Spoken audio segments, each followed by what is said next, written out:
They gon' treat you like you nothing till you get established. But in my photo, riding solo just to dodge the madness. I meditate and manifest a dream you can't imagine. And don't compare me to the masses, cause I'm not your average. Win against all odds, cause I'm not your average. I'ma get what I decide, cause I'm not your average. Get respect when I'm outside, cause I'm not your average. Haters prey on my demise, cause I'm not your average. Bro, that's what I wanted to ask y'all. So y'all seen all this shit going on with Jaylen Brown? I think we talked about this. Yeah. Y'all heard of that podcast, To the Baja? Mm-mm. It's with some ex-NBA players. I forget their names. One of them he got Lapisha. Oh, no eyebrow, Villanueva. Yeah, him. He on there. Now they got Pat Bev on there since he got booted out. Point guard from North Carolina. Raymond Felton? Yeah. Oh, that's what it's. I didn't know what it's called. Back in you said what's called? To the Baja. To the Baja, yeah. To the rack. They call it. I'm sure you've seen. So they talking about Jaylen Brown and freaking Villanueva. You know, Jaylen Brown, he see the bullshit going on and he speaking out against it. Villanueva told him he need to fall in line. He's that's wild. crazy. That's type of he need to fall in line. That's type of Harry Tubman shit would have left or shot. And everybody in the comments was like, ain't that the same thing as saying shut up and dribble? Exact same thing. Yeah. Exact same thing. So y'all wasn't nowhere near Jaylen Brown. Y'all fighting against the shut up and dribble, but you tell him he need to fall in line. Not they. It's him. It's people like him who told LeBron to be quiet what too. What the hell is going on? I was appalled. I ain't seen You seen snippets. You see, but I was appalled. I'll show you the snippet of that after. It's crazy. What this mic does, this mic give people balls to talk. All type of confidence. No, for real. I don't know what it is but the mic, but it gives people like, oh, I can talk. It gives people to talk, and they get shown their true color. You can't hold it back with this mic. And people were exposing themselves. I can't believe he said that, bro. Can't take it back either. Especially you can't never take it back. He needs to just fall in line. Bro, he fall in line for what? He's a champion, MVP, $300 million.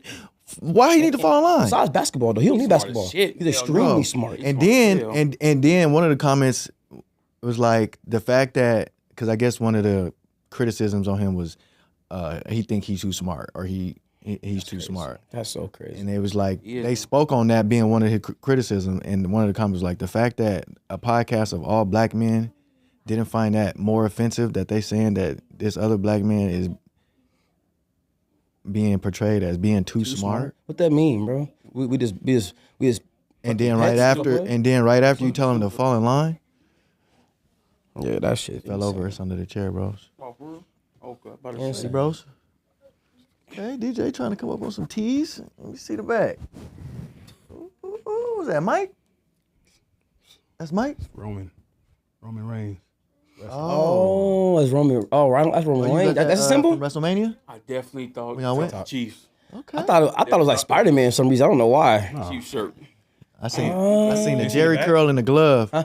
I thought it was Mike. Tell me that don't look like Mike, real quick. I thought it was Mike at one point too. Hell yeah. So look at that, that's Roman Reigns. Oh, I see it on the back. The way you making me feel. That's dope. TikTok shop. But we are back, ladies and gentlemen. Another episode of Not Your Average Podcast. I'm here with my brothers. I'm Shawnee P. DJ. David. Yeah, my boy sleep over there. I thought it was you going to say something. My bad. Boom. Clockwise, huh? Okay. I was trying to get it out. This is episode like... I thought you were trying to get it out. We on episode 14, David. You I know. I was trying to change it up. Like a little, you know what I mean? That 3-man weave. How everybody feeling today? Oh, we all good, bro. We feeling good. Just kidding. I got that. My boy snug up on camera. We was on the same wavelength. You know what I'm saying? Yeah. Respect. By any means. Respect. You know what I'm saying? I like it. That's your heart. What's up, coach? You ain't sweating no more, huh? A little bit. Still sweating? A little bit. It was warm outside today. Back wet. Yeah. Facts. I had to get them boys right today. Yeah. I usually don't have a whistle at practice. I had one today. Hey, ladies. Yes, sir. We got some guests. We got two special guests today. Got some guests in the building. Hey. Victor. Let's go. Anyways, we got to show them afterward. We got to show them before we end it. It's all good. We should bring them on. No. She ain't looking right. She look dope. She ain't looking right. I didn't clear that with moms. She went swimming today. I ain't cleared that with moms. She went swimming. Just put the face like blur the face out. Just the two. Use the smiley face over it. World? What we gonna do? But anyways, you know what I'm saying? Me and Snug on our Malcolm X vibes. You know what I'm saying? I fuck with the hat. I like the hat even more because he told me he made it himself. He customized it. Sure did. Boy got some swag, you know what I'm saying? It's all right. The Miri's on, you know what I'm saying? My boy looking good over there. What's that, a Hamsa? The Hamsa hand? Come on, man. We ain't gotta be going. I forget what it stands for. Into it, man. Oh, he's shy. What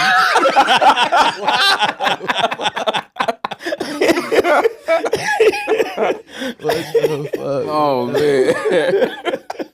Oh shit. Oh man. You one of these? Nah, man. You know what I do.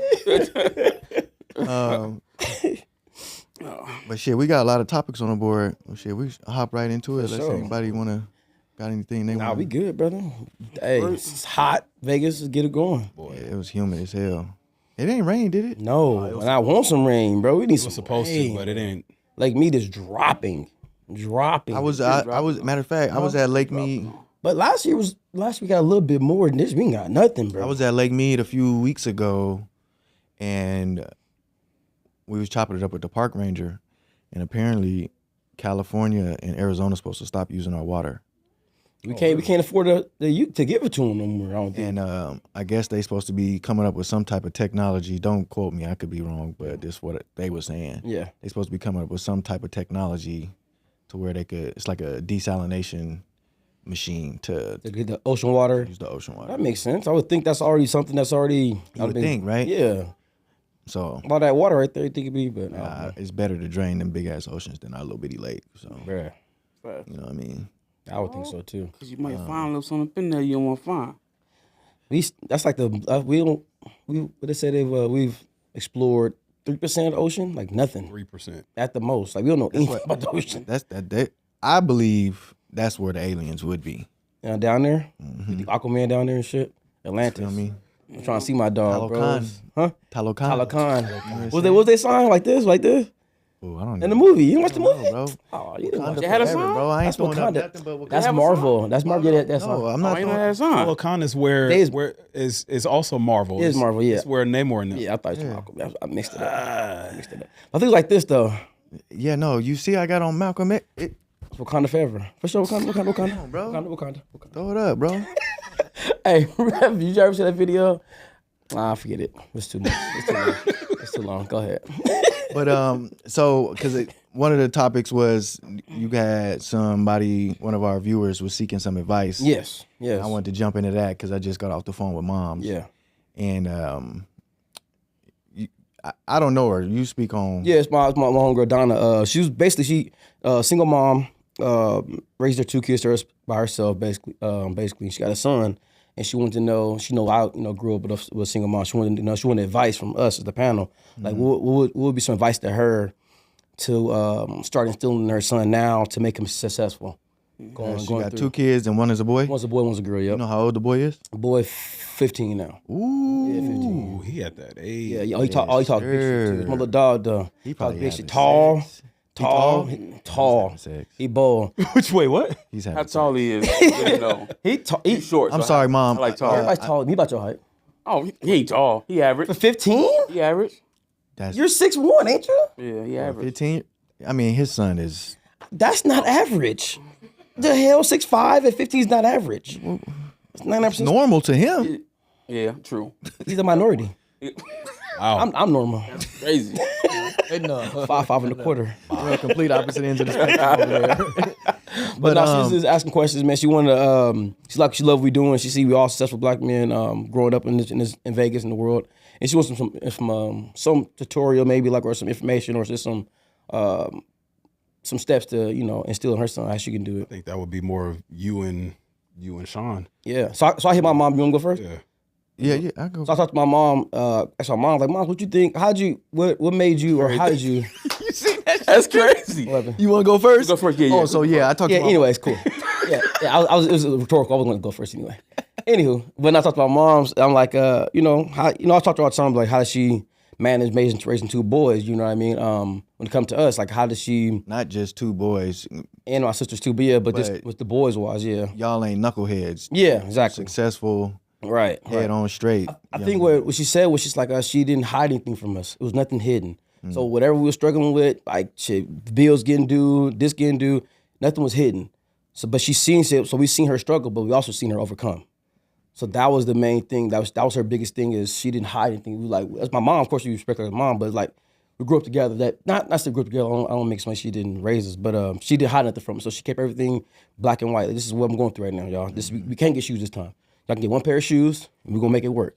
This is why. This is why. You got to pay bills. You want to eat. This. You want to play football. This, and that. Right. And it showed us, my brother, adversity, and it shows how to overcome adversity. Adversity isn't the final step. It's just the part against success. But do you think that transparency can help and also possibly hurt? Oh yeah, kids and like what they see. I think it could be a catch-22. I think it depends on the kid too, man. Because that's when he goes to the the nature versus the nurture thing. It depends on the kid too.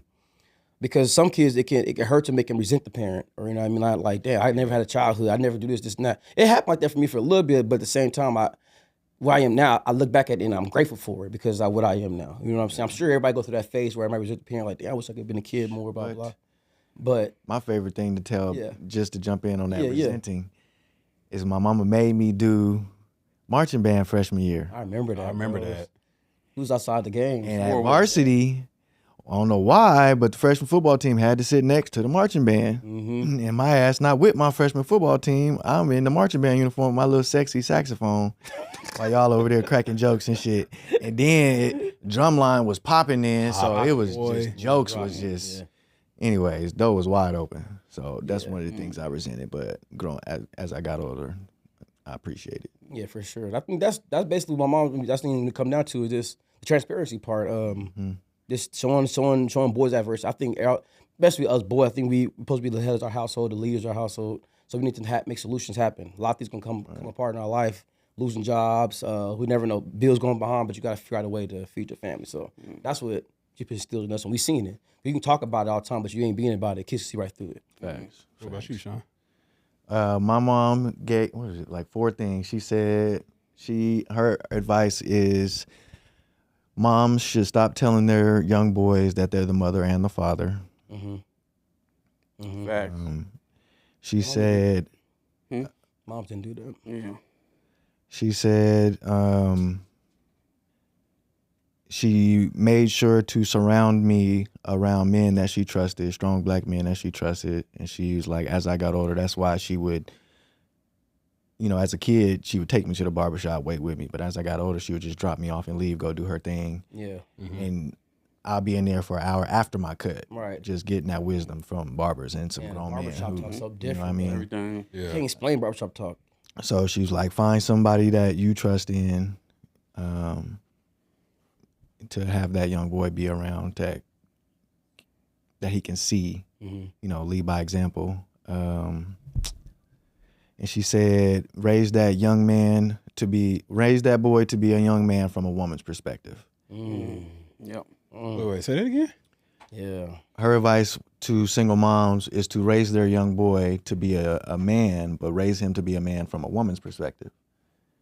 So that, I mean, he can be respectful and things like that versus maybe a boy growing up with a bachelor dad, his hoes running all through the house and he, like, you know, dad is a bachelor and just. It's like raising that young boy to be the man that she would want or anybody. Makes sense. I think what that goes to, I think is like, so we walking, me and the boys and Sarah, they know Sarah got to be in the inside. They know I tell my nephew that this past weekend. Like that's like kind of a lost art. A lot of people don't understand that. It's not even. It's something you guys chivalry. Like, hey, mom, get inside. She get mad. Like, hey, we don't care. Trey, push her inside. Yeah, like they know, but that's something. It's annoying, but it's something that we got to do. Gotta do, bro. At all times, you protect your mom at all times. That's you have one more, Sean? Because I know you said 4. I can't remember now. I thought I was supposed to go first, Mac. Just, you know. But no, I think that was it. She was starting to get rolling, but we had to jump in. For sure. Okay. But I think those are solid, and I mean y'all could speak, so I don't sound so cocky, but I think I turned out all right. Oh yeah, for sure. I know I didn't grow up with a single parent, but I did have one parent who was way more dominant than the other. Right. So at times it seemed like whatever that parent said went regardless of what the other one. So I can kind of see how it was. But that's why I asked you the question about like, is it good or bad sometimes just being like open and honest about it? Because even though V and Lainey may have had their struggles, like growing up, like going from raising one kid to 5 kids when like that, I never saw them struggle. Right. You know what I'm saying? Right. So like they kept it from us. And so it wasn't until I got older that I realized like, damn, we ain't got that much money. Yeah. You know what I'm saying? Right.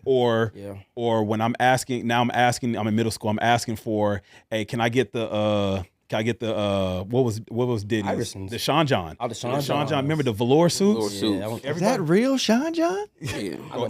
mine was Sean Jean from Swati. crazy. So everybody wanted I the got Sean John. roasted one day. They tore my ass up. Everybody wanted the Sean John velour suits in middle school, and then I get the Wally World, the Falas Paradas. Yeah. Like Feel the same. Oh yeah. no, it don't. but it wasn't until I got older that I realized, like, dang, like how come I can't get this? Right. But then even getting older after that, I'm like, oh, we struggled. But I think it was one of those parents, like, I don't want my kids to see me struggle. I don't want them to see that. Like, it seems like I always got everything together. And so Well, I think it put me and my siblings at ease, not seeing the struggle like that. Copy. We had our own adversities and stuff like that, because I know you had your adversity, like Karen K Deuce, like, hey, this is what it is. So it forced y'all to kind of like, oh, okay. Another thing too, it helped out. I have to cut you off, Sean. But so when things happen in life, like as I got older, to become as an adult, when things happen, I was already accustomed to it. That's nothing. Yeah. But the flip side of that is I became callous. So people that was going through it at this time, I'm like, bro, suck. That's nothing. Like I told wife about that. I'm like, bro, what are you?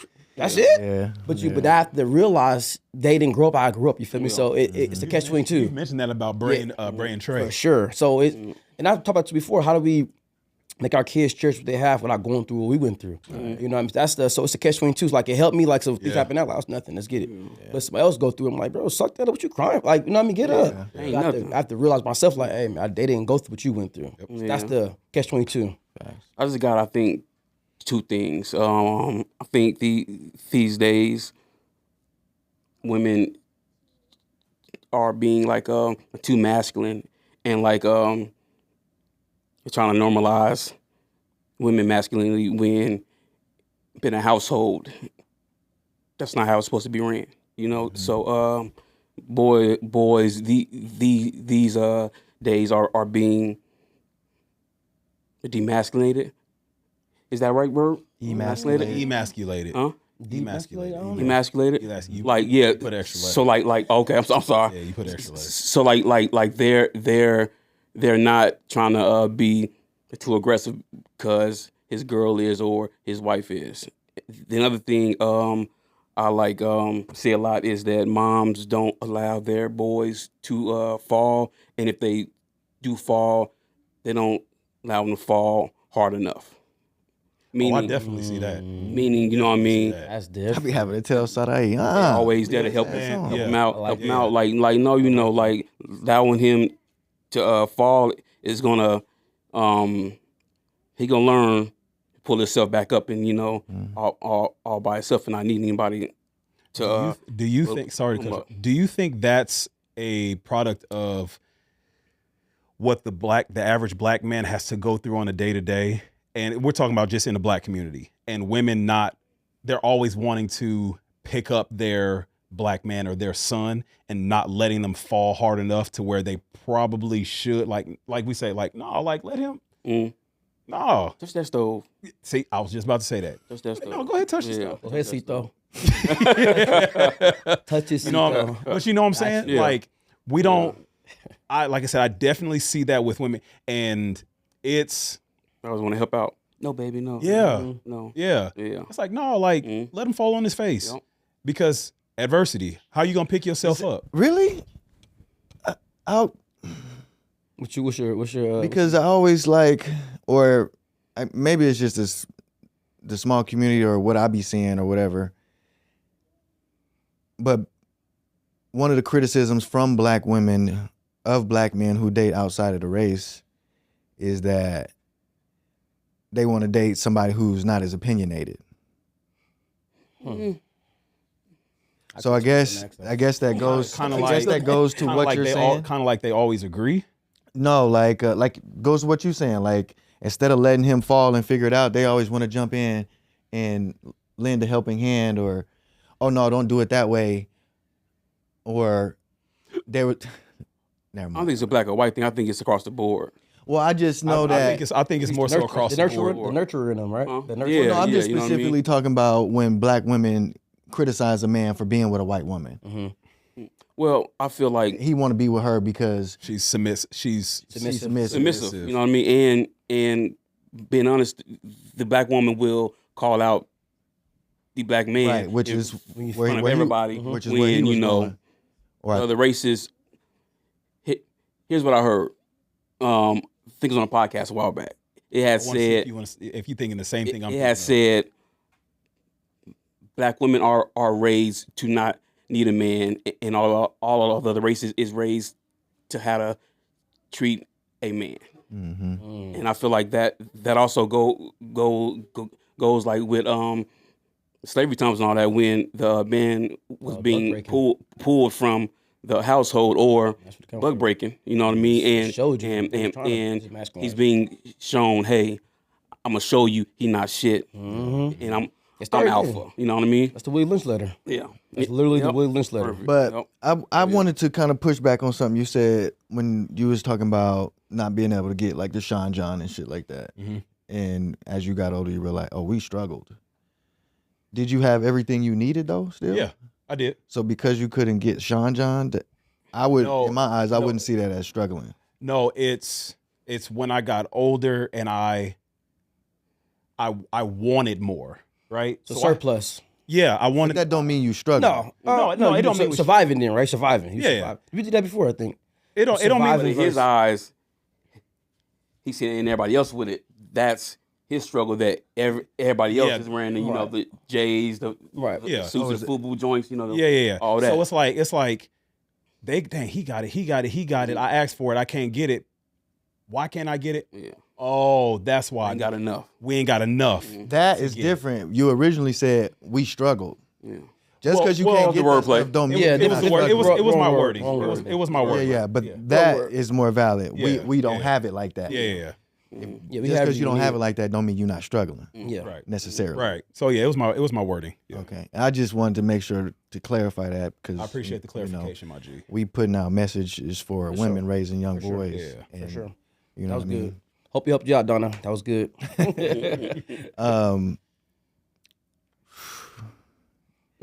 Get I it? mean, I guess we talking about Go ahead. raising. Yeah, I mean, you know where I'm going. Yep. We talking about raising young boys and raising young children. One of the questions that we was discussing was how do we navigate the current landscape of certain values being pushed and forced on our children, specifically, which, I don't have nothing wrong with the community, the LGBTQIA plus community. I think I hit it right.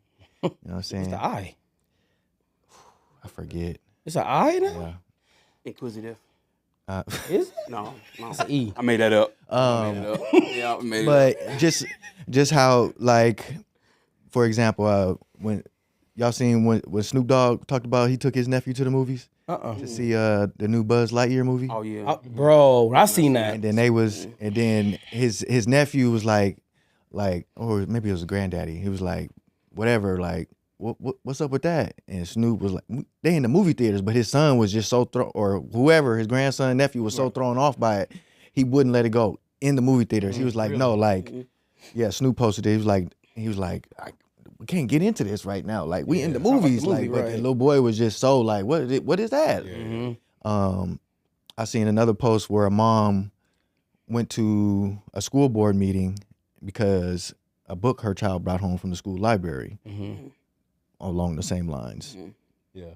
I know Target went through it, and me and my wife thought Target did go. they had tuck-friendly little boys' clothing.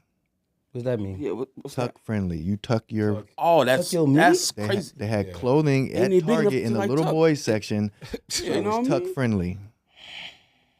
So Okay, that's crazy. as far as Heard how that one. I would say that how I navigate that too is just, I'm super traditional. I do believe in gender roles. There's certain things that certain responsibilities that men have and certain responsibilities and roles that women feel that men can't, Yes, there's lines where we can cross over those boundaries, but there's certain things where it is what it is. So I instill those values in my children, and I raise them to be a young man and a young woman, as was taught to me and as I see fit. And anything outside of that is just a little course correction, Right. I think the biggest issue, and full disclaimer, is like I, as well as other people, like we have people who we love and care about who are a part of the community. So this is not like shame, anything like that. I think the biggest issue is the fact of how it's being presented to our kids, right? And so I was talking to my cousin Angelina, and I'm getting some insight with her, right, on how she feels about it. And she said, cut it straight up, I don't agree with the shit. Because it can't be forced upon you, right? And so, for instance, Jordan and Elijah, they know Angelina was married to Mignon, right? They know that cousin Javeria was married to cousin Bree. Like, they understand that, but at the same time, like, there's a time and place where we as parents, or even they, are like, okay, are you guys comfortable with this? Them seeing Mimi and Tima, or about, there's a certain thing. I also mentioned that I forget, it was one of the Disney movies. It was one of the Disney movies that I was watching with the boys like a few years ago. And it was a good movie, but then later on I realized, like, oh, the little girl got two mamas, right? And so I was telling Angelina, I was like, America Chavez had two moms. America Chavez had two moms, right?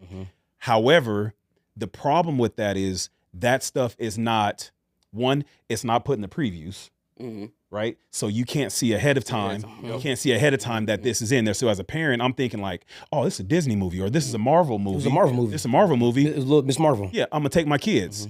Well, it's not in the previews, one, and two, there's no disclaimers. Like, you know how they say, like, this is a rated whatever, viewer discretion is advised. Yeah. There's nothing like that. So as parents, it's looking like it's forced upon. Like, oh yeah, we know you're gonna come see this movie because it's a Disney movie, but oh yeah, by the way, let's throw this in there, which I don't agree with. You know what I'm saying? It's just like the mom who had the book, right?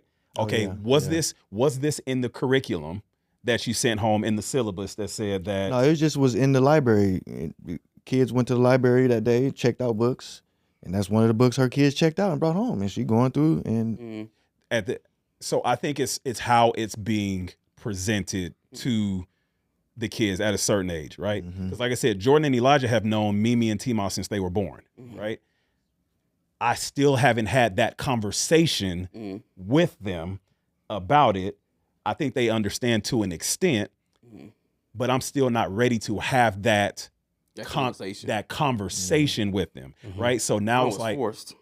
So now it's like media, like you're telling me that, hey, if you want to see this movie, your kids better be ready for this conversation. Like Snoop song, like, dang, like, wait, what happened? Snoop ain't ready for that, right? But you forced it upon them because we didn't know beforehand, like what we were getting into. I think that's the issue. You know, we do live in a time where it's a lot more prevalent than it was when we were growing up, when our parents were growing up, and, you know, quite frankly, it is what it is. However, let us have the proper... Let us parent, and let us have the proper time to parent whenever we're ready to introduce them to that, right? So sometimes, though, it's on the kids' time. It's not on our timing. Facts. You know what I mean? So, like, Braids came... That conversation came when he was like, I think 5 or 6. We had watched the Can Springs in Cheyenne.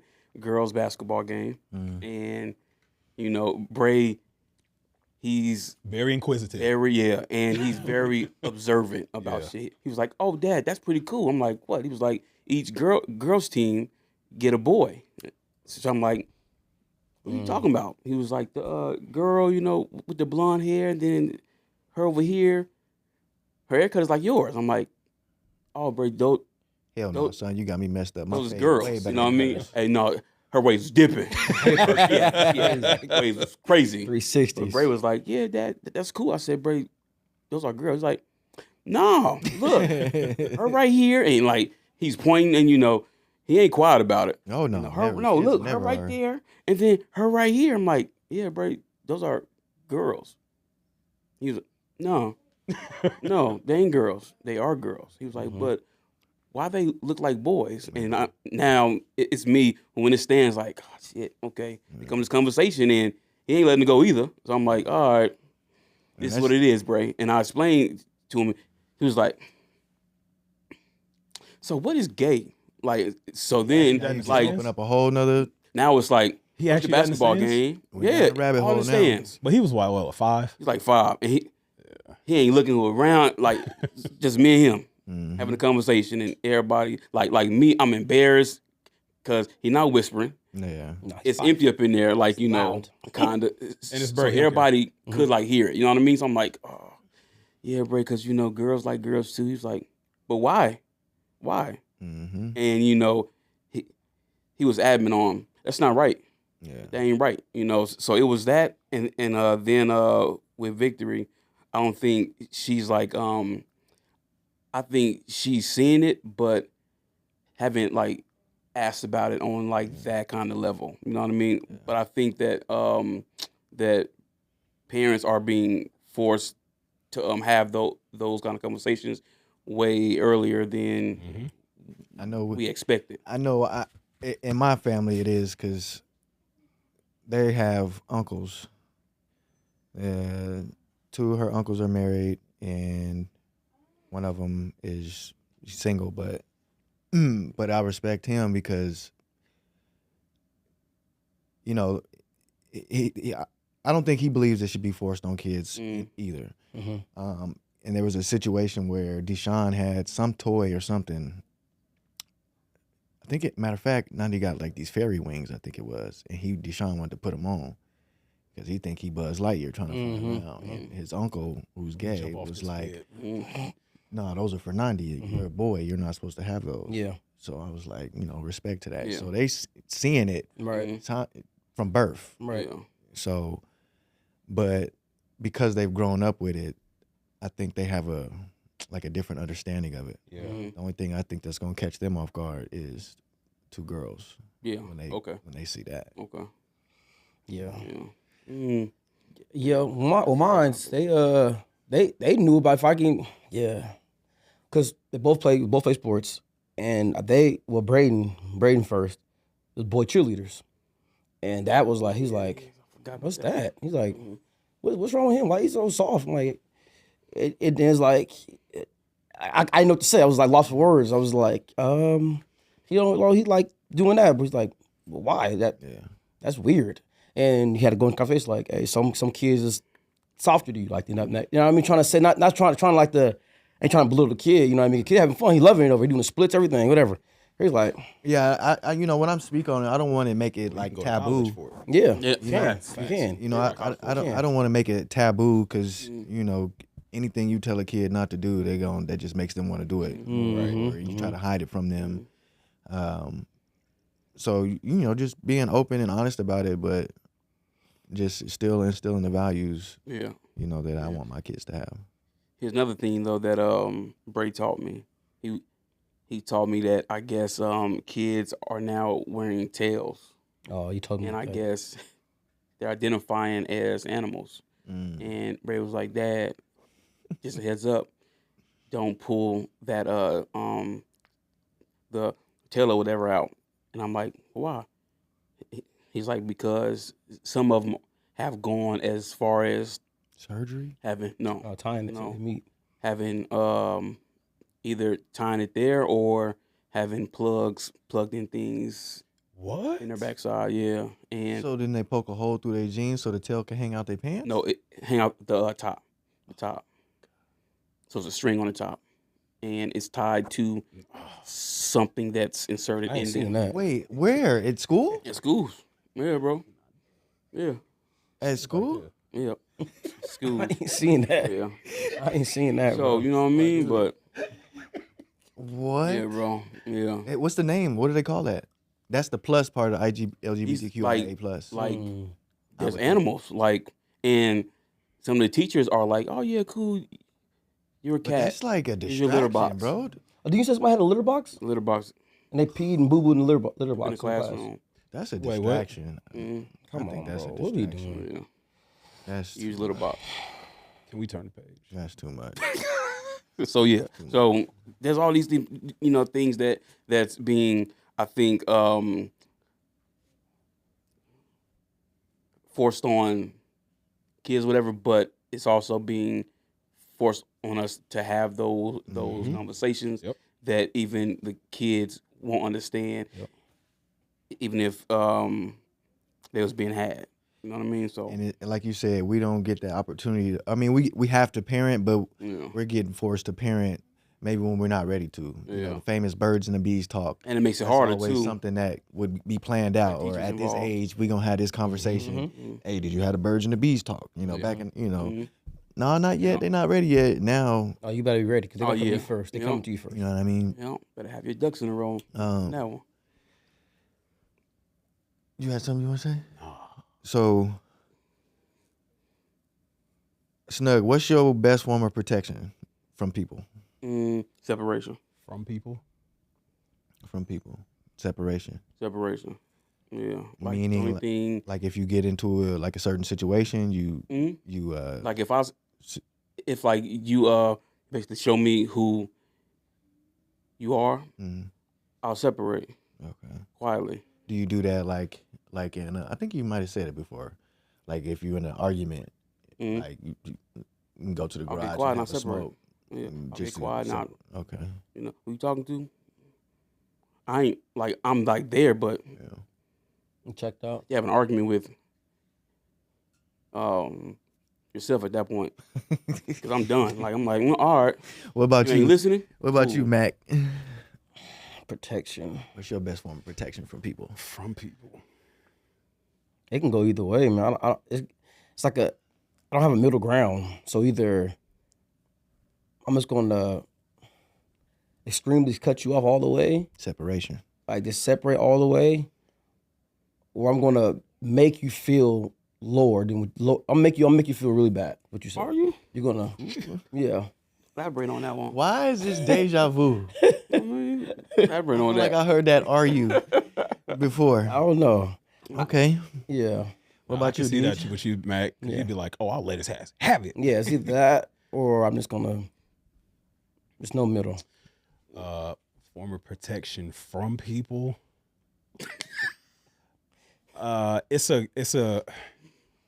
It's a combination of things. So I will, like Snug, I'll separate. I'll like remove myself from it. It's either I do that, or if I can't separate, I always make sure I got all my facts in a row or all the info that I need in order to. Oh, you don't think? Here you go. Like that's what. So I'm always trying to stay prepared in whatever situation. But a lot of times, I know with me, it comes off like I'm trying to, like we talked about before, I'm trying to win the argument or conversation, whatever. I'm not trying to win. I'm just Yeah. stating the facts, But I am learning to separate. I'm trying to do that more because I know I can come off as trying to be right, and that ain't always the best thing. So sometimes the best thing for me to do is separate. So a couple things for me. One of my uncles is actually my uncle's cousin, so I guess he's my uncle too. I don't know how that works. Sure. I think I was 19, 20, 21, somewhere around there. He told me the less people you deal with, the less bullshit you got to deal with. Oh, facts. So that's one way that I protect myself from people. I'm very selective about who I deal with. Oh yeah. Another way I protect myself from people is I don't tell my business, whether it's good or bad. Um, some people might look at that as, oh, I care too much what people think, but it ain't about that. It's about, only people that can hurt you is the people you let close enough to you. Throw it in your face, So use it against you.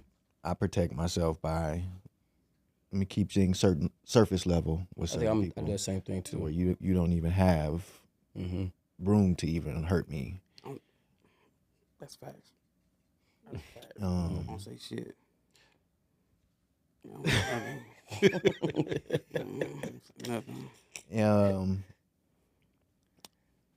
I get I have my moments where I can kind of separate too. And that's a common theme that we've all kind of mentioned.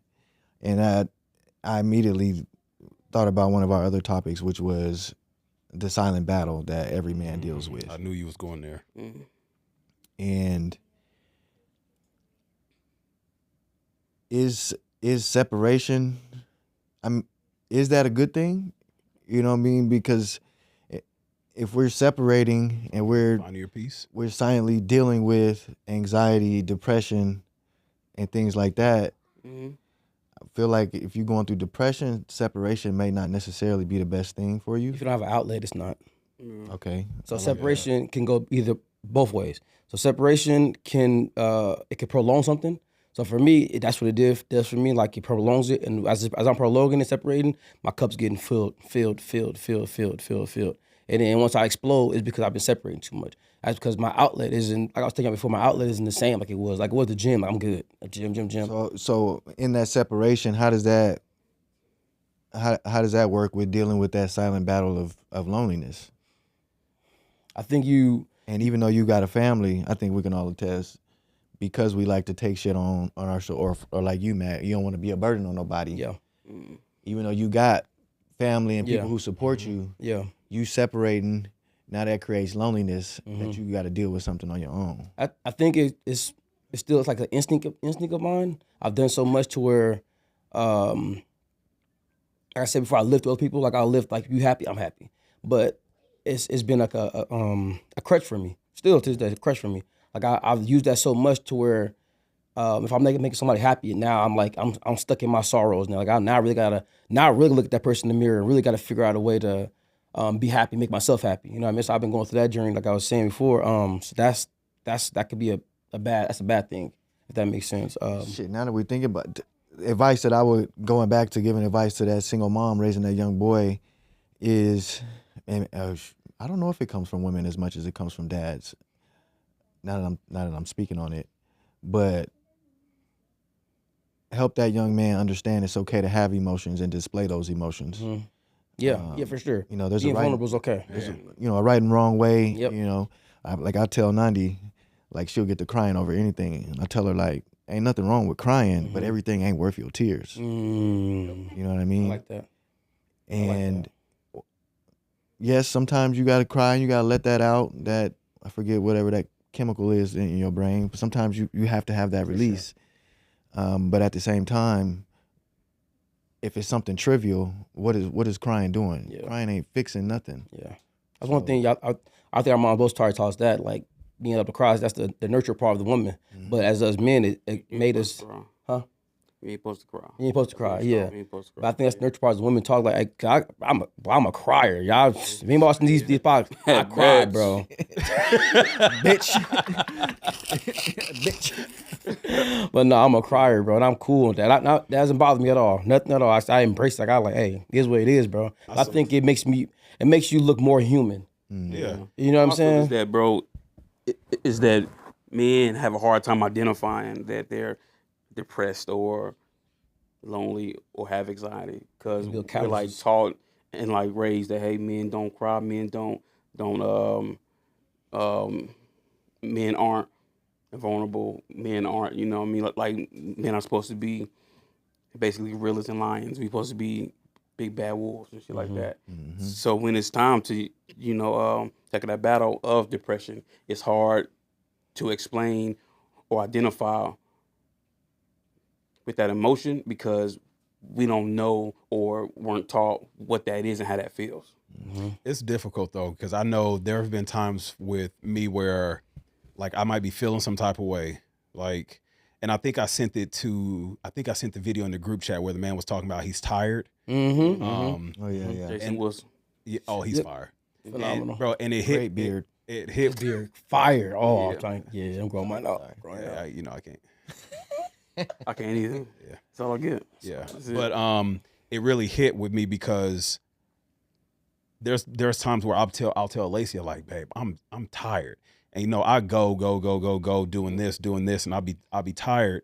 And sometimes I just want to feel like, oh, okay, you're tired? Oh, okay, that's okay. But then there's times where it's like, you tired? Yeah, I'm tired too. Yeah, I don't want to hear that. That I've done that a couple times. I don't want to hear that. I wasn't an open invitation to say I'm tired too. What I'm saying, that really bothers me. But where it gets to is just like now I feel like I can't say that I'm tired because it's Both not be tired. Yep. Yeah. because now I can't express to you that I'm tired, but I also want you to understand that when I say I'm tired, I'm tired. What kind of tired is it though? Like mental tired, not like physically like, oh, I need a nap. It's like I need a Check out I need a for a little bit. yes, I need check a back in. reset. Yeah. What did he say? Damn. I forget what he said in the He video. said not tired as in sleepy, which is a subconscious thing. Yeah. He said I consciously need a tired. Something. Yeah. yeah. Yeah. You need a to be conscious. You need conscious rest away from the things that are bringing you down in your daily. But when you can't get that conscious rest, okay, I got to keep it in now because I can't tell this person that I'm tired. I can't tell this person that, shoot, I need a break. I can't tell this person. So now it's all in here. It's all in here. But then you get to the point where it's just like, I don't even realize that I'm stressed out or I might be depressed or I might be this because I'm so used to doing this that I can't even identify when I'm that. Yeah. And I got to the point where I think it was 2 seasons ago where a season wasn't going right. And I didn't realize until I think we lost like our 3rd or 4th game straight. And I actually sat back and I was emotional after the game. I was crying because I'm like, this is making me feel some type of way. And then it clicked with me and I was like, babe, is this how you were feeling during this time? And she's like, yeah. And I'm like, oh shit, I get it now. Right. I'm feeling emotional. Like I'm kind of depressed, but I couldn't see it until something triggered it. And then now it's like, oh, okay, babe, now I see this is what you went through when you were saying that this is my form. Right.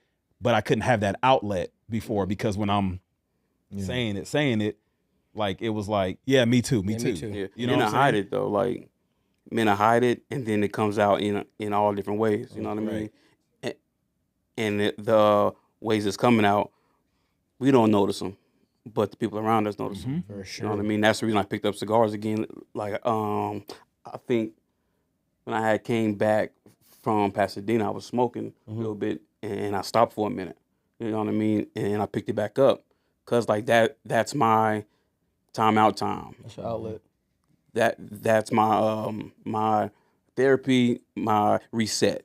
Cause having a cigar, it takes almost an hour, probably longer, depending on bro, I'm on the what video you're smoking games now. You know what I mean? And like that's my outlet or my like pause in life where it's hey, here's my time, leave me alone, let me get this out the way, and I'm gonna check back in as soon as it's over with.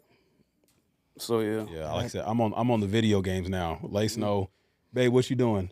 I'm in my office. I'll fall asleep on video game. I can't play no video game. NCAA 27 Game. on it. But after I can play my game for a little bit, all right, I got you.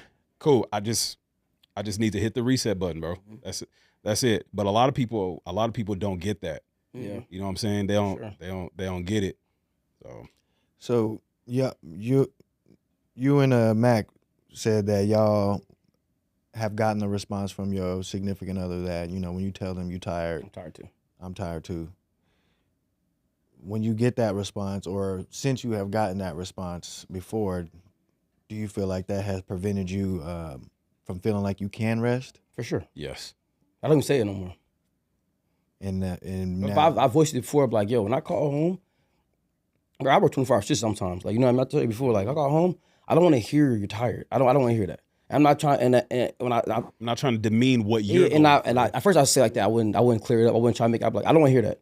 But now I say it like, hey, I don't want to hear that you're tired when I'm calling home. That's not when I'm calling home. I'm calling to get uplifted. I like when I hear y'all, when I hear you and the boys back, that gets me hype. Okay, that's my why. This is working. This is why I'm working a 24-hour shift. That gets me hype. Okay, yeah, y'all cool. I don't want to call home and say I don't want to hear that, bro. Like this, and that's not what I'm calling. I'm calling home. I'm calling home to get a boost. I need a boost. Like, so you know what I mean? Do you feel like that response prevents you from feeling like you can rest, or just prevents you from feeling like you can express the fact that you're tired? Feel like I can express. Okay. I can express. Cause like I said, like the gym was my outlet. Like that was my thing. But I think you can. I talk myself. You grow out of outlets because the gym was my thing. Y'all know that's my thing. I still go, but now I'm just going off of autopilot. Like I'm still hitting it, doing my thing, whatever. But it doesn't give me the same satisfaction like I do. The only time I'm gonna give me satisfaction when I'm getting ready for a show.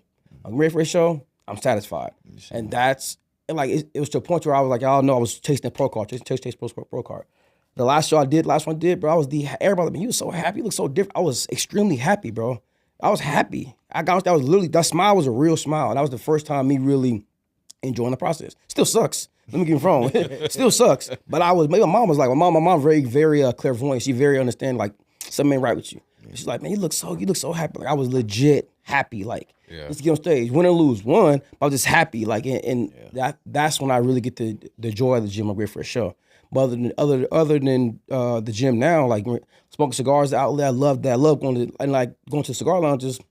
You meet so many new people that you don't talk to in real life, and you hear their stories, and it become like a breath of fresh air. Like, oh, man, this dude 50-something years old, he did his own this, he doing that, his kids this.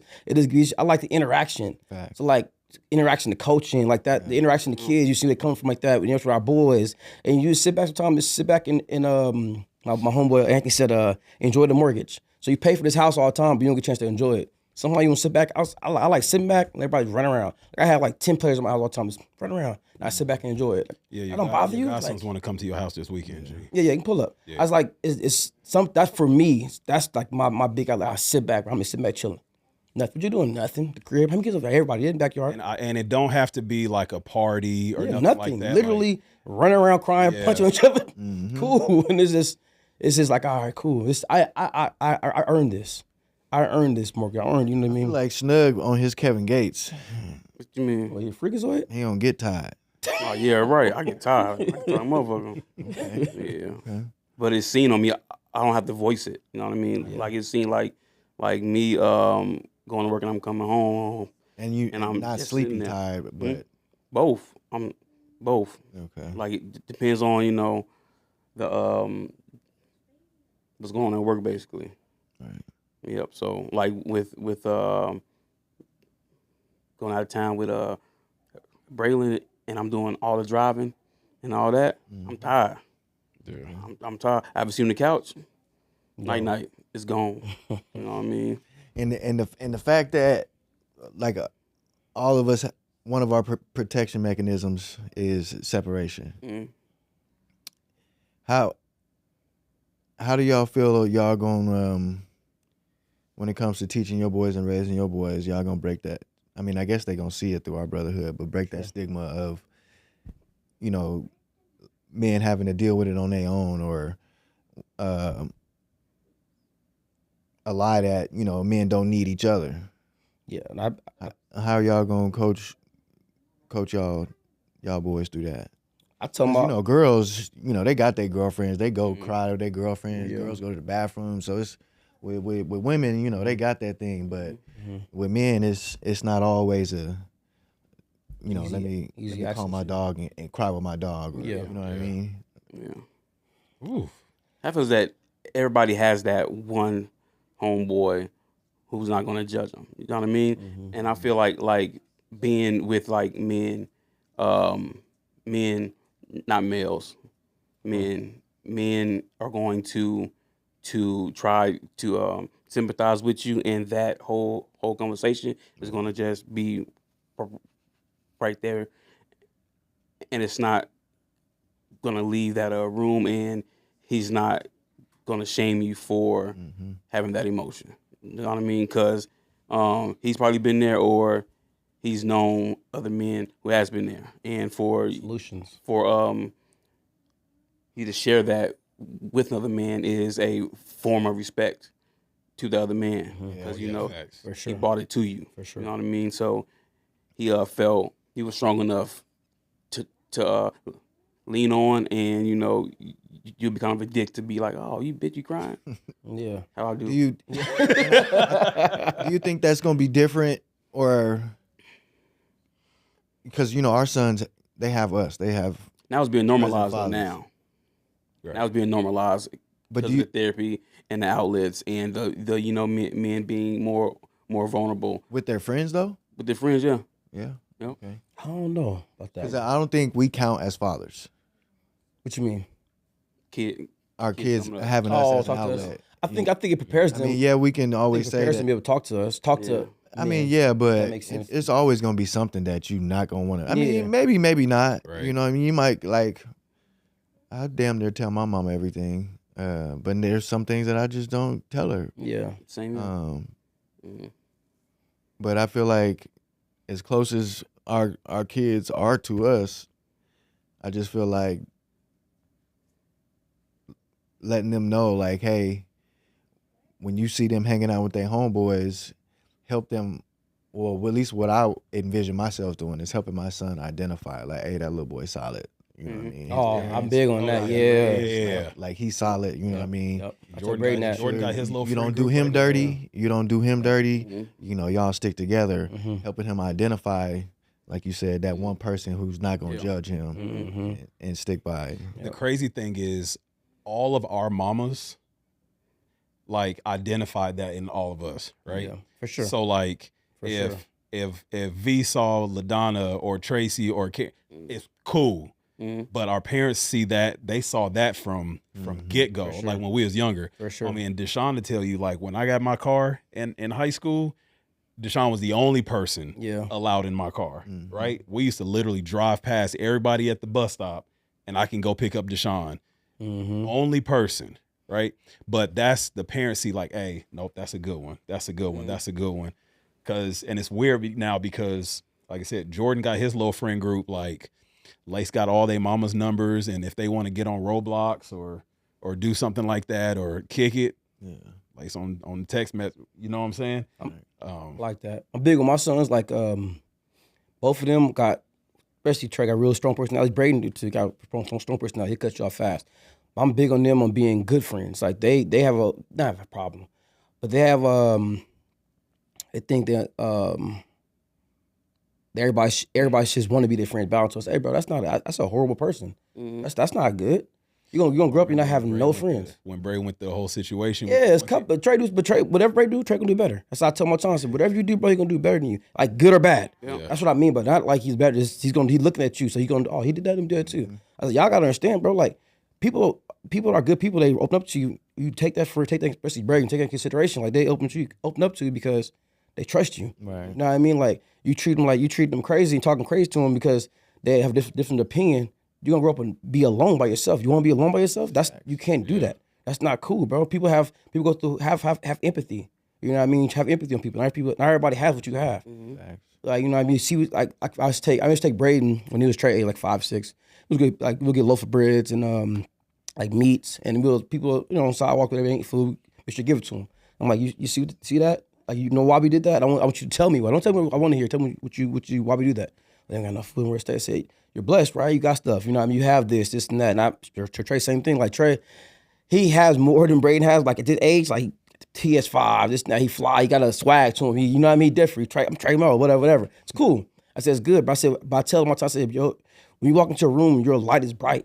Keep that light going. So you want to make sure everybody happy, right? He's like, yeah. So when you being mean and rude like that, people like that, that's not cool. You bring your light down. You have a natural light. People love when you come around. Like you I said like, a couple weeks ago, telling you remember at Uncle Sean's house, you had the mic and you was DJing. Like people was legit having fun with you. You was in your element. You can tell that was authentic to you. Yes. Never let nobody change your authenticity. But at the same time, people need that. Some people need to be uplifted. You understand what I'm saying to you? Like, yeah. So I have those open conversations with the boys. Like, not everybody has what you have, bro. So try to sometimes take a step back and just take people where they're at and try to be empathized to them, help them out. Like we men are solution seekers. So if you tell me something, I'm trying to help you figure that out.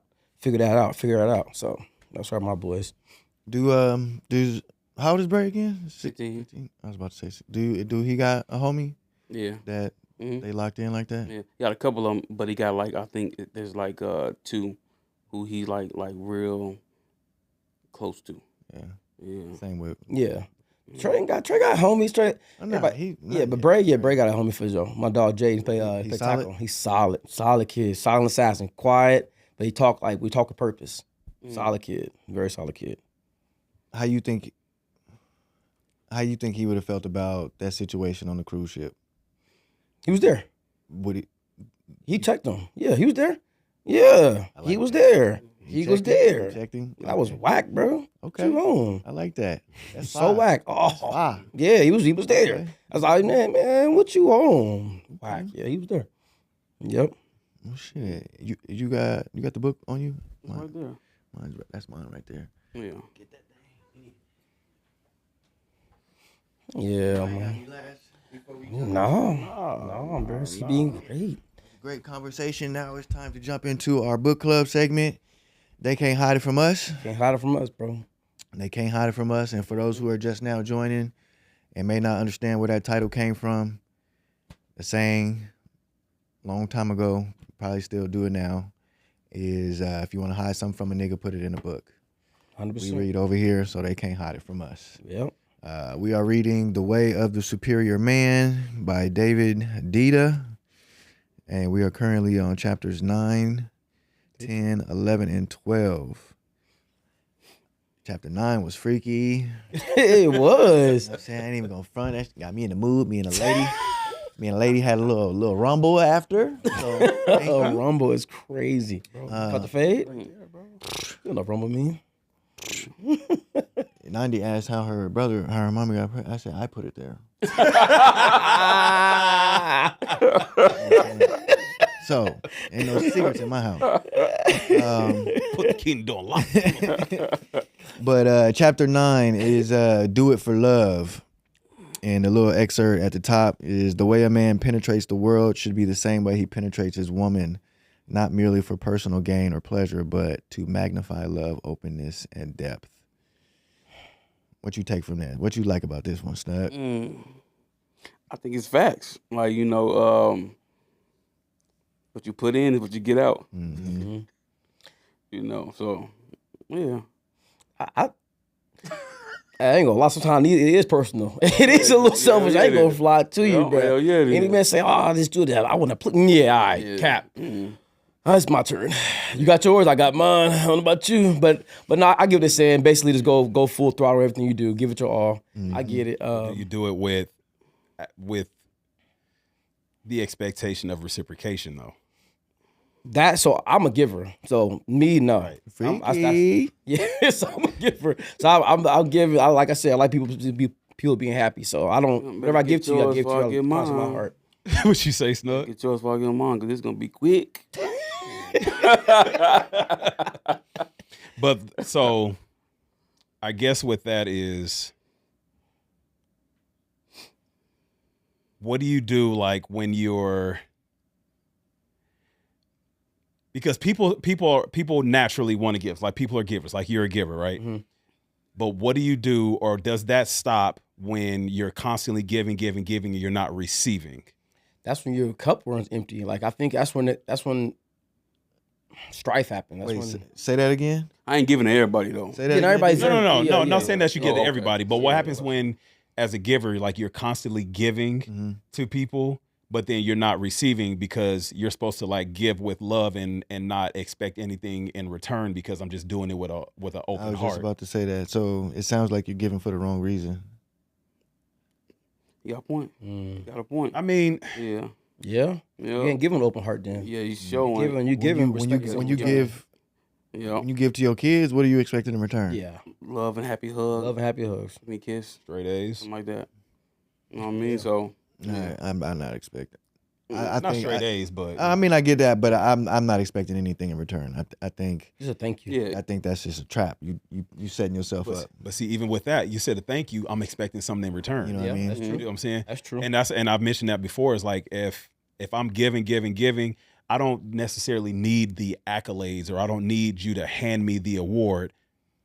But then in the back of my mind, I want the acknowledgement at times. But then that's still something in return. That's something hard, dude. I don't think we all probably deal with that, dude. I definitely do. I be pushing back with Sarai when she'll tell me she love me, and I'll say, purposely don't say nothing back, and she be like, "You're not gonna say it back?" I'm like, You an asshole.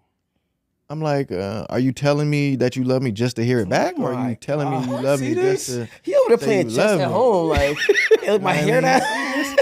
I love you. Thank you. You know, just or sometimes when I'm being a real jerk, she'll say I love you. Sometimes I'll be like you better, or I'll say I know. You know what I mean? But that's just you don't set yourself up for failure. You know what I mean? Again, we touched on it last pod is everybody not gonna be like you, so you can't expect in return what you would give to somebody. And that's the hard part. You know what I mean? That's the hard part. If I'll give you all respect, not even give me something back. Let me get a. You know what I mean? That's I the don't think it's hard. hard like that though.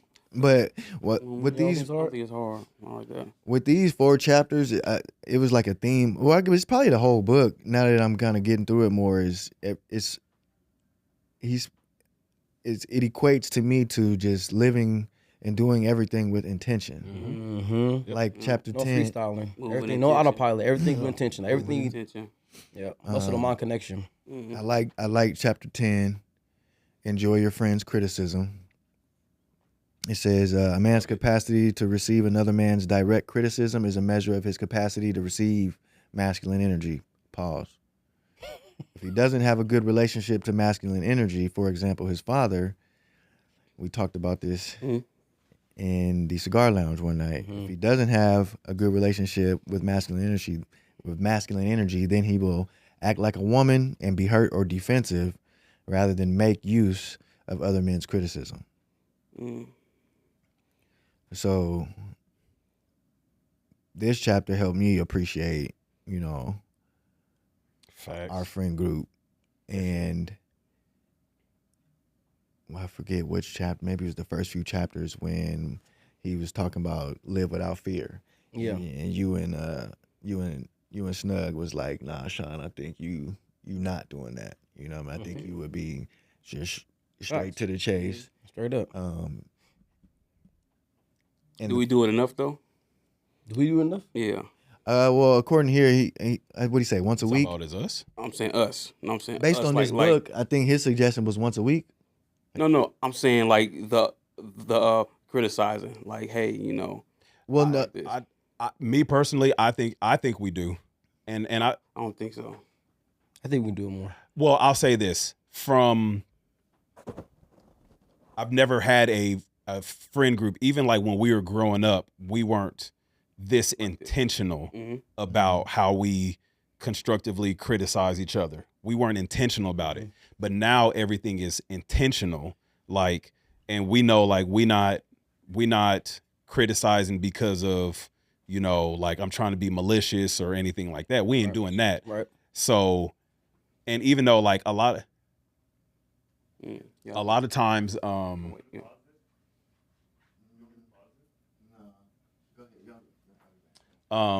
a lot of times, like when I'll be having to catch up because y'all be going ham in the group chat. Yeah. But by the time I actually get a chance to sit and read everything, I'll be like, oh, okay. But then I also don't have time to go back. But I read it and I'm like, yeah.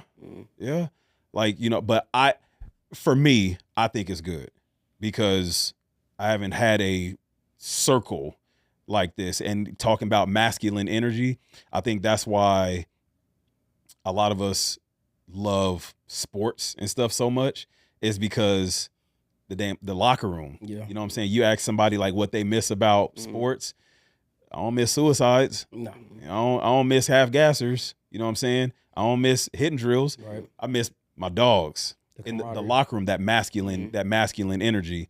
But it's just some of that was unintentional. It was forced because I got to be in the locker room with you. Yeah. So, you know, we kind of got to get along. Right. But this ain't necessarily forced. This is want to. This is what we choose to be with. Yeah, this is want to. This is what we choose to. Yeah. I think when you choose to be with the group you choose to be with, I think says a lot about you. Because, I mean, of course, our group ain't none of us are the same. I'm different, he different, DJ different, Sean different, we all different, but I think we all bring something different to the table, and I think it all can make us better. I think I hold back a lot. I ain't gonna sit here and lie to you. Like, I'm keeping the whole beam, which I hold back a lot. Play it safe. I play it safe. I ain't gonna lie, and that's bad on my part. I think I play it safe because I don't want to crush no friendships. Like, I hold back a lot with you, DJ. I hold back a lot with Sean. I'm open as hell with him though, extremely open with him. But I hold back a lot with you, DJ, because I think our time from fucking second grade to now is just so much time. And I don't want to crush that friendship at all by saying something the wrong thing or going too hard. Because I don't have a filter sometimes. My filter is kind of shitty sometimes. Yeah. And then, so I think as a friend, like I said, me and you we have the longest tenure. We've been rocking forever. But I think I hold back a lot with you because I don't want to crush that friendship or make our friendship be different. You get what I'm saying? So I'm extremely open with him though. I tell him all the time, like, man, your ass cheesy, you musty as hell, blah blah blah blah, whatever. I don't be musty the whole. Let's use another. No. but no, it's real shit. Like I'll talk to him about everything, open as hell. We disagree all the time, but it's open that. But with you, I hold back a lot with you. I hold back a lot with Sean too. I feel like us doing this on some real shit, like straight up and down. I've learned so much about Sean. Like going like if he can go back in time, bro, I didn't know you. Some real shit. Didn't know you. My dog knew you, but I didn't know Sean. I feel like I tell my wife she still don't know me. I feel like I got an insight on you. You feel me? Like I say the same thing. Like the pop, the dad, they had no idea. There's just a lot of things I've learned about you, and I'm getting more closer to you now. And you know why now, right? Yeah. That's one of my ways of protecting myself. Yeah. And I think God, I was going somewhere there. Payback. Nah, I got my payback, nigga. Oh, okay. No, it wasn't even you. Cause I was talking. I was being open, like, you know, the friendship and it's gonna piss me off. Oh, I play it safe. Okay. And that's what you miss. I play it safe. I don't play safe with him though. We like LinkedIn, but I play safe with him. And I'll tell him about, you know, our since second grade, trauma bond, what we bonded on. I play safe with him because I don't want to break that. I don't want to say the wrong thing and blase. So I let things slide. I wouldn't let slide with anybody else. You feel me? Like things like that. We've been locked in so long. It's and it might be off topic, whatever, but this is genuine conversation. Yeah, for sure. Like, you know what I'm saying? But like, we've been locked in so long. There's not much that you can do or tell me that's going to fuck that up. Yeah. Because we've been locked in since we were 6 years old. And I think me hearing that, I appreciate that. Yeah. But this is before this talk right here. Yeah. I play it safe. Like I'm gonna talk to him. You know, I just anybody else say certain thing, I'm on your ass. Who are you talking to, bro? We almost got in a fight. Yeah, that was freshman year. You should give me the ball. We almost got in a fight too and slap you in the back of your neck. Oh yeah, that's I don't crazy. Play that You ain't shit. never tried me like that. I don't play that shit. Never tried me like that. Hot, I was whoop your ass. But yeah, but that's something I can be better at. That I ain't doing that. So I'm glad these topics came up in these chapters. I'm glad 'cause I said something. I feel like we play it safe because of this. You know what I mean? Like, because without this, I don't think we have that group of guys who we can be all facts vulnerable with. All You know what I mean? And then the years that we've all been around each other and known each other plays a part too. You know what I mean? Like, I got boys I'm cool with, like Thompson. He knows a lot. Yeah, he gives me his perspective. You know, he keep it real with me. You know what I mean? Right. And vice versa. You know what I mean? But I feel like that we play it safe with each other because we have the most amount of years in and know each other. Kids know each other, and parents know each other. I don't feel like I play it safe. Okay. I do. I think you do. I think you do. You probably speak. Everybody you more outspoken to a certain point. You have a ready little to say. bit. If it's not my place to say something, then I won't say nothing. But Yeah. I know that's my thing. True. I know I play it safe, but a lot of times I feel like it's not my. If I don't, like I said before, if I don't know something, I ain't gonna be able to. Yeah. that's what I forgot to say. Another form of protecting myself from people is not playing it safe and speaking how I feel. Oh yeah, try to get them out your So way. Yeah. that when shit eventually boils over and I explode on somebody, they're like, damn, where this coming from, Deshaun? Like, now it's F you. Like, Yeah. but a Basically, way for me to protect myself Yeah. is just be who I am up front, and you either gonna like it or love it, or like it or love it. You either gonna hate it or love it. right. And I do that so nobody's like getting blindsided by it. And I have, outside of y'all, I have my homie Darius, my cousin Julian, and Nate. Hey, I think Dang yo. any of them will let you know. I mean, y'all know me. Like, I'm pretty outspoken. I try to be, and I just find that that's the honesty is the best policy. You know what I mean? Respect that. Again, moving with intention. And these next two chapters, I like how he sequenced them too, back to back. It was perfect. Chapter 11, if you don't know your purpose, discover it now. And it was kind of confusing also what he means by purpose. Without a conscious life purpose, a man is totally lost, drifting, adapting to events rather than creating events. Without knowing his life purpose, a man lives a weakened, impotent existence, perhaps eventually becoming even sexually impotent or prone to mechanical or disinterested sex. So he talks about purpose in ways. He was talking about, like, you have like outer circles and inner circles. And like the outer circle purposes, the example he gave was like your father was a fireman, so you want to be a fireman too. Or you go the complete opposite. Because he was a fireman, I'm going to be an arsonist. I'm burning shit down. Yeah. And then he talked about, like, moving on from certain purposes, and it almost sounded like purpose. Like you gotta get new purpose. Yeah, it almost sounded like goals. That's we talked about that, I think 2 episodes ago about how you should have. I said purpose. That's something with the goals. It should be goal driven instead of purpose driven, or something like that. Because it says without knowing his life purpose, a man lives a weakened existence. So he's saying life purpose there, but then he's saying I forget how he worded, like smaller purposes basically. And you'll achieve those, and it's time to move on to the next one. But if that's your life purpose, how are you moving on to the next? How do you find that purpose though? Like do you legit like say like this is my life purpose? Like is somebody forcing that upon you?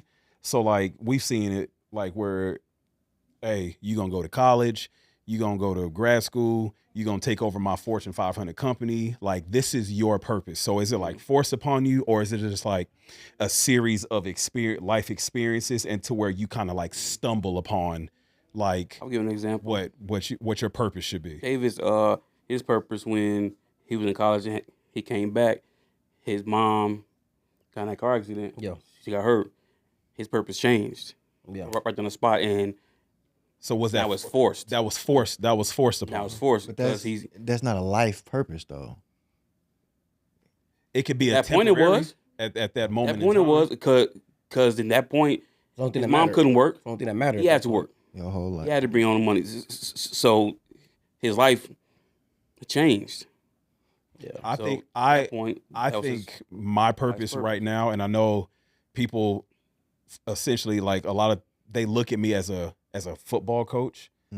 I don't look at myself like my purpose right now is to be a coach. I feel like my purpose is to be an educator, right? So I was a special education teacher. I was a parole officer. Like, yeah, I'm a coach now. I'm a facilitator over discipline. But even with all of that, being a father, being a mentor, whatever, like my purpose is to teach people how to succeed in whatever field that they endeavor in, right? I I would challenge you to, as a mentor, you educate, right? Mm-hmm. As an educator, are you necessarily a mentor also? I believe so. Absolutely. I think you got to be able to explain certain things, certain people in certain different ways. I don't think so. You don't think so? No, I think so. because there's teachers that are not mentors. You just teach and you go to English. Now, that's just for the money. And the reason why I said that yeah. because I think I see you as more of a I would say mentor for you. Because again, as a mentor, and you even said it, Mentors also teach though, right? right? So that's why I would say. But as an educator, at least the way I see it, you're not necessarily a mentor as an educator. So I feel like you can't be a mentor without being an educator. Do you think mentor covers? It You think mentor more. covers educator? I can Everything? see that. Okay. I can see that. But Okay, I say got that. you. So from being in the classroom as an educator, Right. when I was an actual teacher, you got to think I was a special ed teacher. So not only did my kids have social, emotional, specific learning disabilities or anything like that, a lot of them had the behavioral issues as well. So yes, I'm educating you on math, science, whatever. I'm teaching you that, but a lot of the stuff that we had to deal with was not educational. So I had to mentor you. So That's why I said mentor. I had to. So mentor can't. So mentor should be cover everything you're saying. No, I agree. It would- does. But I'm saying, like, as a teacher, like I wasn't just an educator. I also had to mentor on your behavioral issues and stuff. So when I actually tapped into your behavior and what makes you tick and what makes you go, then the educator part of me was able to actually thrive because now I got the behavior part down. So take care of that shit. Now I'm here. So no, I do. That does make sense. Like Mentor is the mentor. So I feel like that's my purpose. I feel like if I had to rank them, like mentor, I would have to do that. But I feel like that's my purpose. But it was a choice going to the school district and leaving from being a PO. It was a choice. But it's also something I kind of like stumbled upon because in terms of like being like the head coach. Yeah. Initially, I didn't ask for it. I didn't want it. Somebody was like, you should do this. And I was like, oh, okay, here's an opportunity. Let me go ahead and, so it is choice, but kind of stumbled upon. But Okay. This is where I was talking about with the goals part. Chapter 12. Be willing to change everything in your life. A man must be prepared to give 100% to his purpose, fulfill his karma or dissolve it, and then let go of that specific form of living. He must be capable of not knowing what to do with his life, entering a period of unknowingness and waiting for a vision or a new form of purpose to emerge. New form of purpose. But then previously he said life purpose. It's confusing to me. This chapter's for you, Sean. I read the chapter. I thought about you, bros. Oh, for sure, 100%. I even had a moment where I went through that waiting for a vision, and I called it my week of nothing, I think, or something like that. I'll tell you Week of nothing. You ain't highlighted though. No, I don't like writing in my books, honestly. I don't either. Okay, my dog. These cycles of strong, specific action followed by periods of not knowing what the hell is going on are natural for a man who is shedding layers of karma in his relaxation into truth. So for me, that waiting for a vision, I called it my week of nothing. I was like 25, I think. And all I would do is I would go home, or I would go to work and I would come home. And when I got home, there was no reading. There was no listening to music. There was no working out. There was no nothing. It was just me sitting and meditating or just sitting with myself. There's a saying that says the hardest thing to do is nothing. To sit and do absolutely nothing is the hardest thing to do. I struggle. And I did that for a week. And at the time when I did it, I felt like I was lost. And I didn't know, I had been living my life based on other people's expectations. I wasn't living my life for me and doing things that I wanted to really do. And I didn't know what I wanted to do. Bro, that's crazy. So I sat for a week straight. I just would go to work and I would come home. I'd eat, of course, but no TV, no music, no nothing.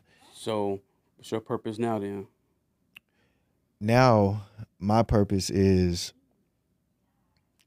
which I feel like why it's confusing me with goals, but my purpose now I feel like is I want to create a foundation for my family to where my kids,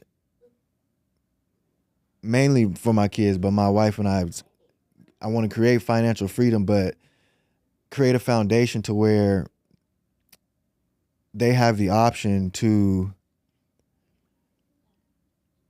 how do I say this? Kind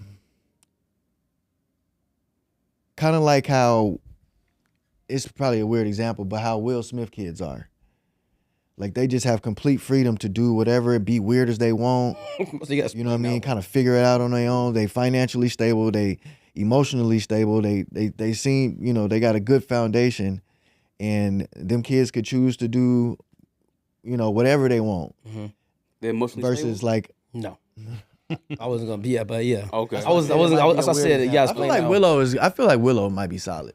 Sure. I don't really know. I think the oldest one. But Was She went through the most. that's why I prefaced it with it might be a weird example, Yeah. but I think y'all get the idea of where I'm trying to go. And just to create that space to where like for me, like I said, when I had my moment of I was living my life based on other people's expectations. You know what I mean? I don't want my kids to have to go through that. If they don't want to go to college, like I want them to be able to be solid enough. Yes, I want them to make those certain decisions, but if they don't want, They don't. you know what I mean? I want them to be okay with that and be okay enough in life to be okay to make that decision, if I'm making sense. You get what I'm saying? you want to create generational wealth, the generational debt.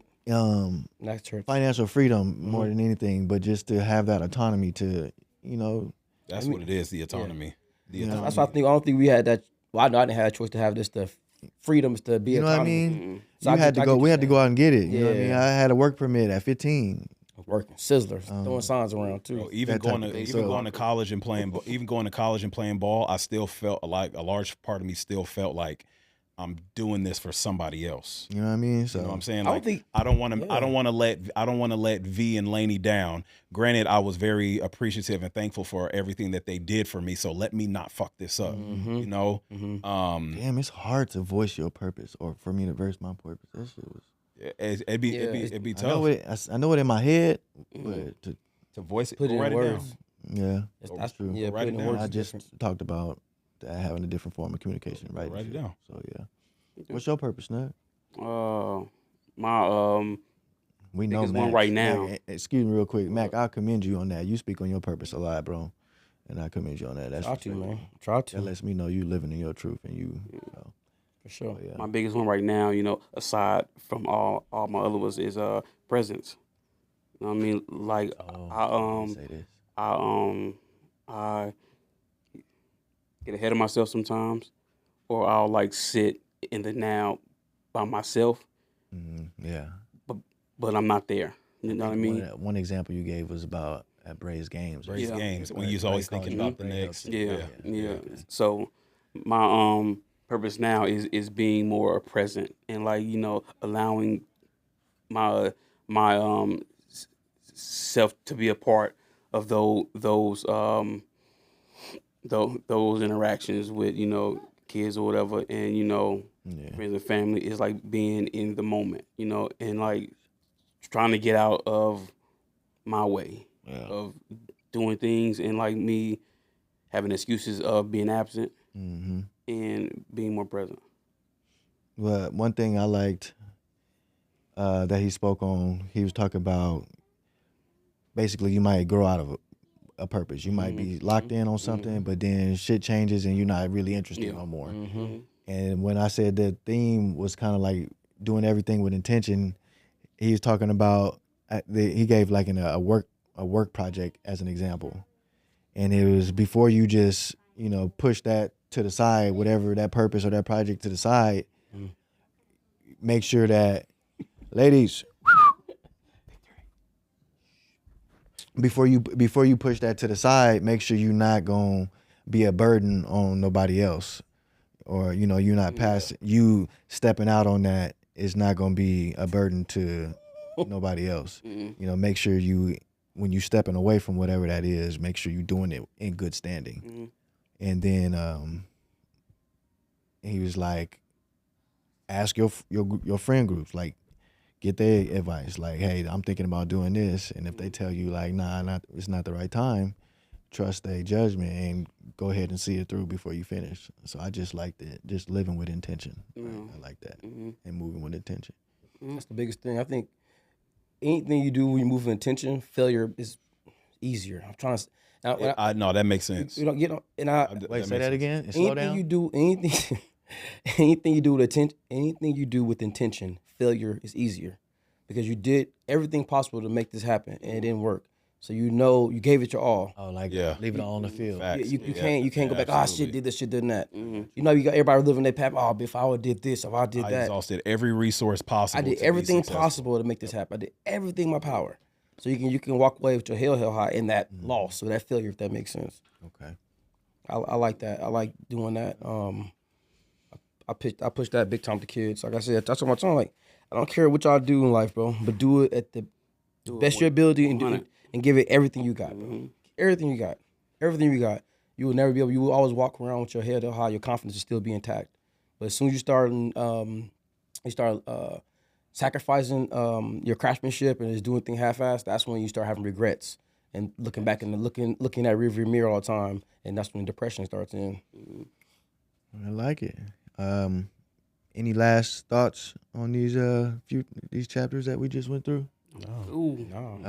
Go on. So we're gonna be going through chapters 13, 14, and 15. We're not gonna do 4 chapters because part 2 starts on chapter 16. Okay, great. So I want to just get through part 1 first. So for anybody who following along in the book club, again, the name of our book club is They Can't Hide It From Us. We are going to be going through chapters 13, 14, and 15.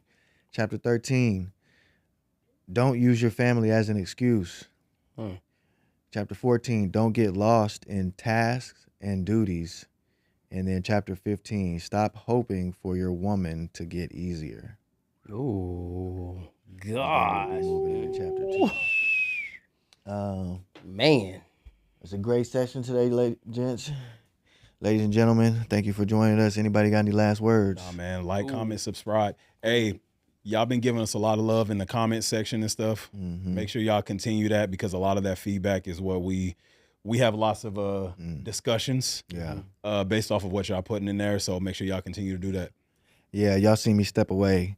Bro, Nandi, I had been watching her for about 20 minutes, and she was about to pop, but I knew she had to go to the bathroom. She went to playing with Vic on the iPad to Vic just having the iPad over there, and Nandi just focused on live, not exploding. I could tell she was about to pop, so I was like, yeah, let me take them to the bathroom. Did Victory go too? Yeah, okay. She had to go. Hey, move with intention. Like we said, everything you do, move with intention. Name of the episode. Move with intention. Move with intention. All right. Opportunity and much love. That's it. That's all. This is Not Your Average Podcast, and we out.